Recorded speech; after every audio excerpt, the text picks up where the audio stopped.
Hello, I'm Chris, certified RV technician, and welcome to Camper Care. It's the start of a new RVing season, but before we take this out on the road, we're going to do some general maintenance things in order to make sure that it'll do great out there. Today we're going to be getting up on the roof and doing a cleaning of both of the air conditioning along with some minor things on the inside involving the AC. Let's get into it.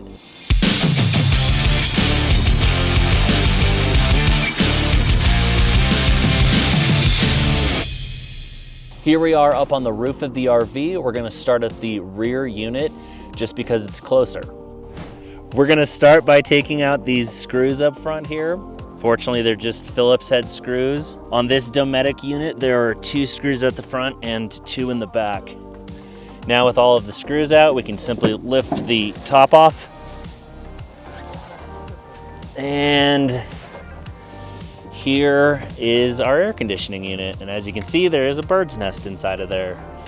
It's pretty common for bird's nests to get made up here. So that's what we're up here to take out and to clean the condenser coils and everything else.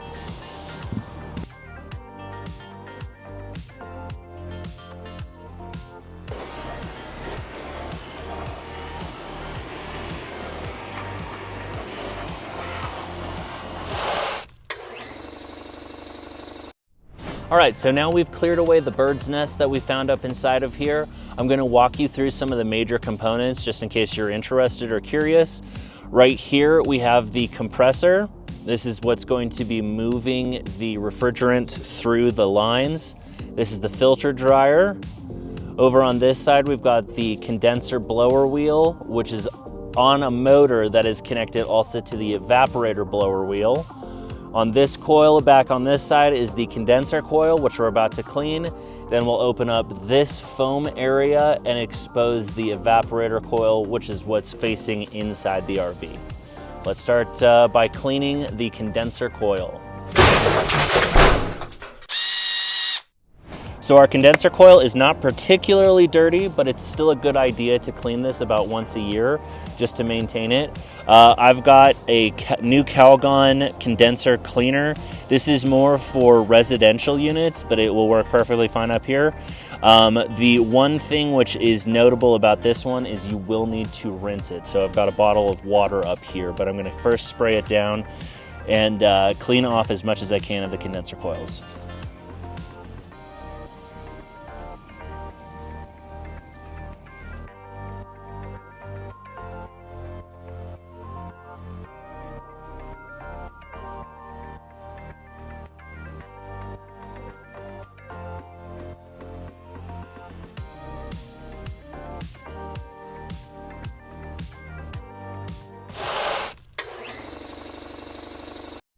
So now that we've sprayed down the condenser coils with the condenser cleaner, the instructions on the bottle say to let it sit for 5 minutes, so we're gonna do that. And while we wait, I'm going to expose the evaporator so I can clean that as well. In order to do this, I need to take off the foam around it first.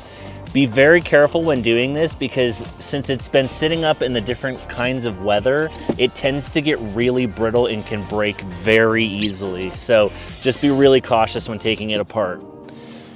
Now that we've got that out of the way, I'm going to remove some 1/4-inch screws which are holding on the plastic cover, which also works as the duct for the fan. Again, since this has got plastic tabs all the way around it, it's very important not to break those plastic tabs, just because the fan can cause it to vibrate and can mess up the airflow if this is not properly seated down. So I'm going to very gently undo these plastic tabs.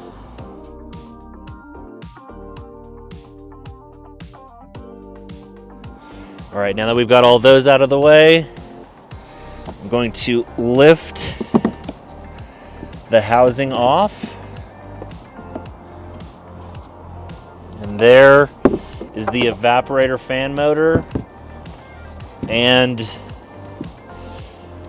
the evaporator itself. So this is what the airflow is going to be pushing through to cool down the air from the evaporator and blow it into the RV. I'm going to use a vacuum to, instead of suck away anything, I'm going to give it a precursory blow off using the shop vac.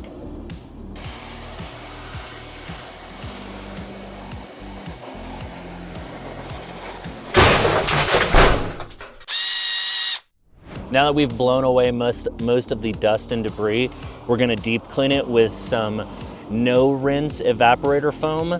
The reason why we're going with no rinse on this one is we're just trying to keep as much stuff from leaking into the RV as possible. So a no foam is good on this one, whereas on the condenser coils, it won't be on the inside of the RV.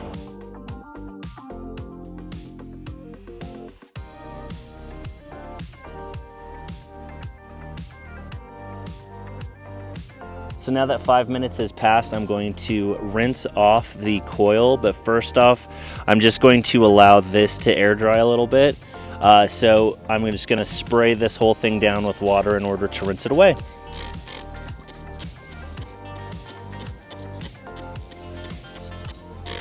So the reason why I'm using a water bottle filled with water instead of using a hose is because these condenser coil and evaporator coil fins are extremely delicate.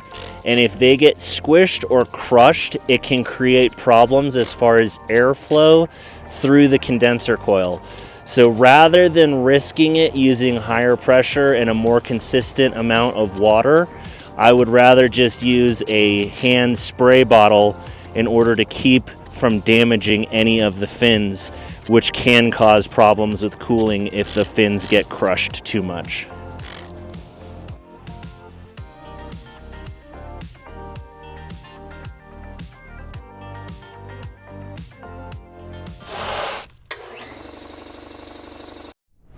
Now that we have fully cleaned off the evaporator coil and rinsed off the condenser coil, we're going to click our evaporator cover and ductwork back into place.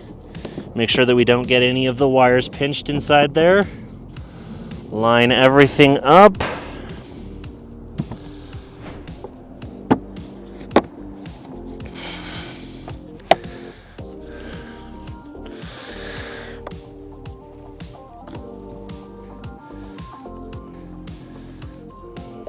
Now I'm going to replace the screws.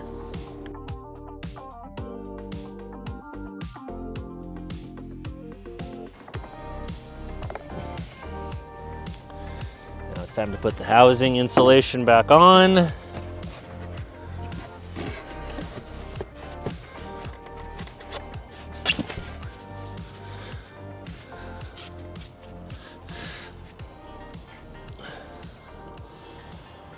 And there we have it. That's one air conditioning serviced. Let's go do the next one.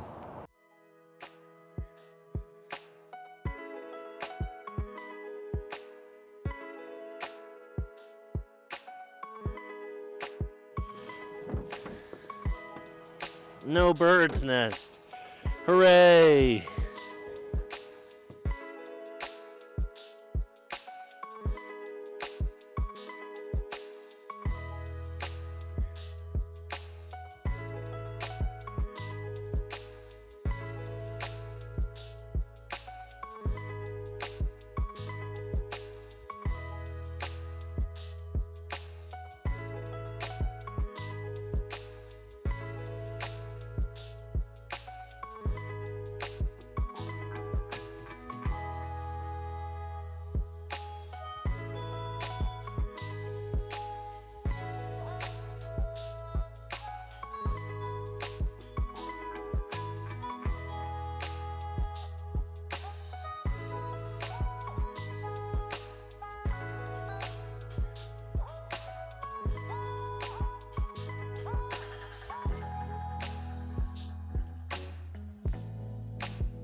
So for this grill, one of the tabs is broken free and it's only being held in place by one.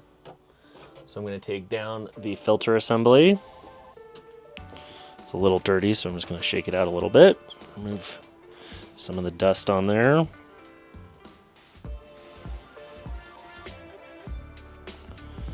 And then I'm going to put this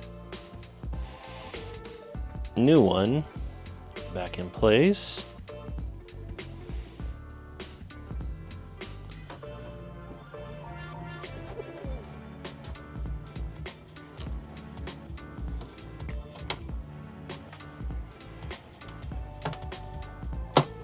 There's that one in place. And then the one in the back did not have a filter in it, so we're gonna go install a new filter.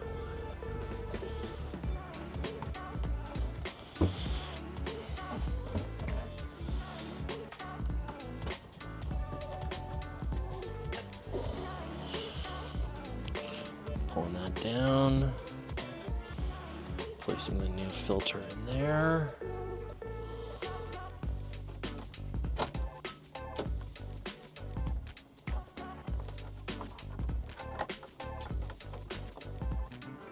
And there we go. Now our air conditioning units should be good to go for the start of the RVing season. So there you have it. As you can see, it's pretty straightforward in order to take care of your own AC in your RV. If you have any questions or if you feel like I left anything out, please feel free to comment down in the section below.